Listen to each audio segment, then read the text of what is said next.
வெறும் வெந்தயத்தை வச்சு தூக்கி போடுற தெர்மாக்கோல் பாக்ஸில் இவ்வளோ சூப்பராக மைக்ரோகிரீன்ஸ் வளர்க்கலாமா? எஸ், இது என் கிச்சனில் இருக்கிற சாதாரண வெந்தய விதைகளை வச்சு தான் வளர்த்தேன். பாலக்கீரை வேரைக்கீரை சாப்பிடும்போது மைக்ரோகிரீன்ஸ் எதுக்குன்னு நினைக்கிறீங்களா?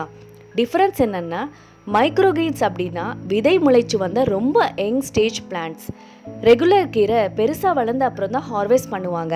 ஆனால் மைக்ரோகிரீன்ஸ் 7லேருந்து 10 நாளைக்குள்ளே ஹார்வெஸ்ட் பண்ணிடலாம். சில ஸ்டடீஸில் மைக்ரோகிரீன்ஸில் விட்டமின்ஸ், மினரல்ஸ், ஆன்டி ஆக்சிடென்ட்ஸோட கான்சன்ட்ரேஷன் ரொம்ப அதிகமாக இருக்குன்னு சொல்கிறாங்க. இந்த குட்டி இலைகளில் சாதாரண கீரையை விட 40% அதிக நியூட்ரியன்ஸ், ஆன்டி ஆக்சிடென்ட்ஸ் இருக்குது தெரியுமா? மேத்தி மைக்ரோகிரீன்ஸ் ஹெல்த்தி டயட்டோட சேர்ந்து பிளட் சுகர் மேனேஜ்மெண்ட்க்கு சப்போர்ட்டாக இருக்கும். அதோட ஹெல்த்தி டைஜஸ்டிவ் வெல்னஸ்க்கும் சப்போர்ட் கொடுக்கும்.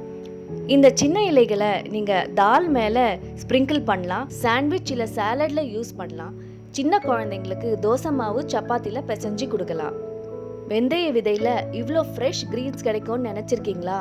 நீங்களும் வீட்டில் மைக்ரோ கிரீன்ஸ் வளர்க்க ஆசையாக இருக்கா? ஹவு டு க்ரோன்னு கமெண்ட் பண்ணுங்கள்.